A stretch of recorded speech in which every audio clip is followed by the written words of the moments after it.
And welcome to Houston Newsmakers Extra. We have been talking with HISD School Board President Rhonda Skillern-Jones and Deanna Davila, a trustee with the school board as well from District 8, District 2. Thank you for being here, continuing this discussion. This challenge of trying to avoid giving so much money back to the state, it seems to me that it's going to need a groundswell of support from all the people who are most impacted, and that's the parents of children who are trying to get their kids educated. Is it not? And how optimistic are you that that's going to happen anytime in the next 10 years, if it takes that long? Well, you know, we've seen parents really mobilize in social media and at some of our meetings now, because it really has hit home. And when I say that, it really has hit their neighborhood campus. I think many parents didn't realize the severity, and so we started talking about we may have to increase class sizes because we need to pull back on the amount of teachers you have. These resources that you used to have, guess what? You can't have them anymore. Not because we don't want you to have them, but we just can't afford them. So I think now parents are starting to realize the reality behind it. And I think now we actually can plug into that mobilizing that's going on within their communities and asking them now, we need your help. But instead of just, you know, going after us in social media, tag the governor, tag your state legislators, not just the ones locally here, because we have the support of the majority of the local state legislators, but tag other ones within the state of Texas, because we need everyone to help. Do you get the sense that over the last several years there's been a move afoot from Austin to not necessarily put as much money into the public education, but find ways to give more money to the private sector to get that kind of thing done?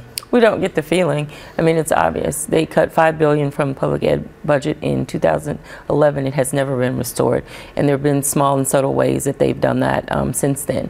This past session, as the rest of the public sector, public school districts were suffering, there was $60 million added for facilities for charter schools.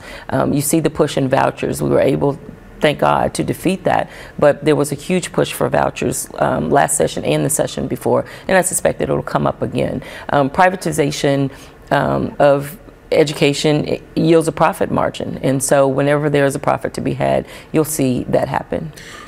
Is it about equality in terms of the kinds of children who typically go to public schools as opposed to the kinds of kids who go to private schools? Does that rear its ugly head at all, or is it something else that is bringing about that? You know, it does just a bit. When we hear the push on voucher side, and we hear some of the resources that they may have additional compared to public schools, and so some parents tend to believe that, and so there's some push from our parents saying that maybe vouchers is a great way to go, and maybe our tax dollars should be going there. But when you look at public schools and you compare them to private schools, there's nothing a private school can offer you that a public school couldn't offer you. So the focus just tends to shift on depending who's making the argument. So, you know, we really need to stay focused and making sure that the majority of the citizens of Texas, the students, go to public schools. And those dollars need to come down to our students that are within our public schools, in this case, HISD. And the Texas Constitution provides for a free public education, an efficient one that is to be funded by the state. Do you think it'll be a good idea at some point to have an outside entity audit everything that HISD is doing at this point? We have an outside entity audit every year. From where? We have an outside entity. We contract with an accounting firm that does an audit every year. Those are public and they are available.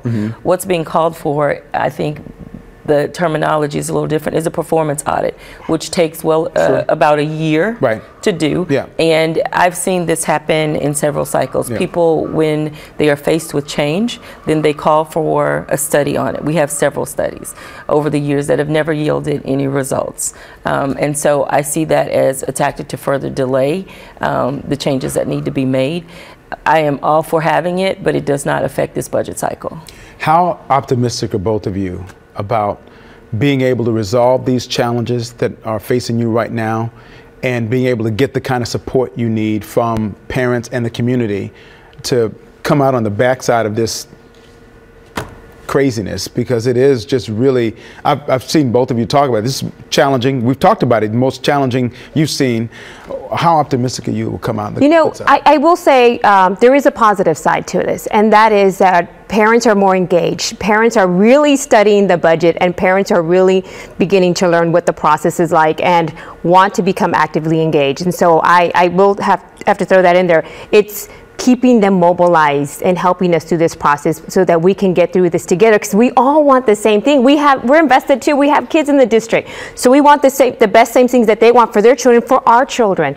And we know that is making the right decisions, not only that's going to impact them academically, not just their children, but ours, you know, because we want the resources to be available, whether you live on the southwest side, the northeast side, the central city of the Houston. We want everyone to have the same thing. And so that's challenging sometimes, because sometimes people haven't been out far east to see what the disparities are.